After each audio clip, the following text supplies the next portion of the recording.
South China Morning Post, 7th of March 2023. As the relationship between the two countries worsens, Chinese Foreign Minister Qin Gang urges the US to hit the brakes. Like before, it attacked the Allied troops in South Korea as part of its hegemonic plan, and to establish a buffer zone between the democratic South and China's mad dog, China has been issuing threats. Korea, North. On Tuesday, Chinese Foreign Minister Qin Gang cautioned that there would be catastrophic results if the US does not hit the brakes and permits the relationship with China to continue deteriorating. Many onlookers got the impression from his remarks during his first press conference in his new position that hopes for a fast reconciliation between the two superpowers were dwindling. Qin attempted to assign blame for various issues plaguing the world, accusing it of undermining attempts to end the conflict in Ukraine and causing a severe debt crisis in the developing world. Still, he used a friendly tone toward Europe. Additionally, he criticized the decision to shoot down a suspected Chinese spy balloon, which led U.S. Secretary of State Antony Blinken to postpone a trip to Beijing. He also blamed Washington for the deteriorating ties between the two countries. Qin called it an unexpected mishap caused by force majeure. Beijing insisted it was a weather balloon blown off course. Even the U.S. did not consider it to be physically dangerous. The U.S. acted with a presumption of guilt, he added. It dramatized the accident, overreacted, and used excessive force, leading to a diplomatic crisis that could have been averted. Diplomatic analysts believe the remarks imply that senior official exchanges are unlikely to happen anytime soon. The balloon saga, according to Qin, is the most recent example of how Washington's views of China have been seriously distorted. He likened it to the first button of a shirt placed in the incorrect hole. Qin was speaking on the sidelines of China's legislative session on Tuesday, adding that Washington was trying to contain and suppress China in a live-or-die zero-sum game. He claimed that Washington's China policy had deviated from a rational path.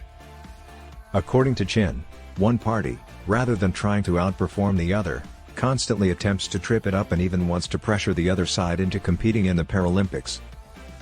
Then, instead of a fair rivalry, it would be a malicious conflict. Similar to what China has been doing to undermine the United States as part of her 100-year plan.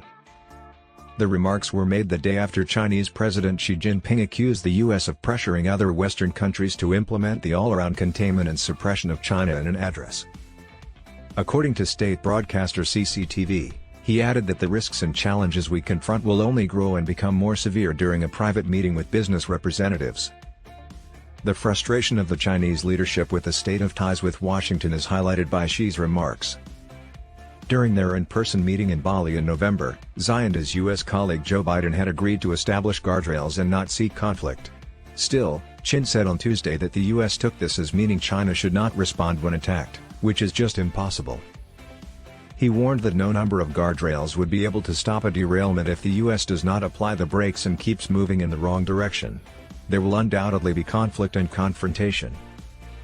After the U.S. claimed that Beijing was contemplating a plan to give Russia lethal weapons in the weeks following the first anniversary of Russian President Vladimir Putin's invasion of Ukraine, tensions between Beijing and Washington reached new heights. No proof of the allegation has been offered, but it has caused great concern in Europe, where politicians have threatened Beijing with sanctions if it crosses their red line and arms Russia. On Tuesday, Qin vehemently denied the accusation and accused the U.S. of trying to escalate the Ukraine conflict to back a certain geopolitical agenda. Unfortunately, attempts to advance peace and negotiations have consistently been thwarted. He said the conflict appears to be being prolonged and escalated by an invisible hand attempting to use the Ukrainian crisis to further some geopolitical plot. In addition, he blamed Washington for the unprecedented, rapid interest hikes that have made many developing nations more vulnerable to debt. He added, about claims that China has been giving these nations loans they can afford, China should be the last one to be accused of the so-called debt trap. He also cautioned the U.S. not to cross China's red lines on Taiwan. He said China's development model could be an alternative to the path taken by Western nations, saying China's growth was not pursued through war, colonialism and plunder. As Beijing attempted to stop the European Union from moving closer to Washington, Qin also tried to strike a pacifist tone with Europe. China has always supported European integration and viewed the EU as a strategic partner. With the painful Ukraine crisis in mind, we sincerely hope that Europe will accomplish strategic autonomy and lasting peace and stability, he said. Qin took a similar stance about Southeast Asia, who claimed that the area would benefit from China's economic growth and that the US's Indo-Pacific initiative was undermining regional cooperation. Pang Dongying, chair professor of international political economics at Sichuan University, expressed his pessimism about the prospects for a quick improvement in relations between China and the US. In his highly scripted press conference, Qin emphasized the value of head of the state diplomacy. Still, Pang pointed out that he omitted to mention the APEC summit, which will take place in San Francisco later this year and may present an opportunity for another Xi-Biden encounter. It is a perfect chance to visit the US and strengthen ties as the Biden administration is hosting the 30th APEC conference in San Francisco, but he didn't mention this. Only 7 to 8 months remain until the meeting, as it is already March. Qin and Blinken did not personally interact when they both attended a Group of 20 gathering in New Delhi last week, which is another indication of the state of their relationships.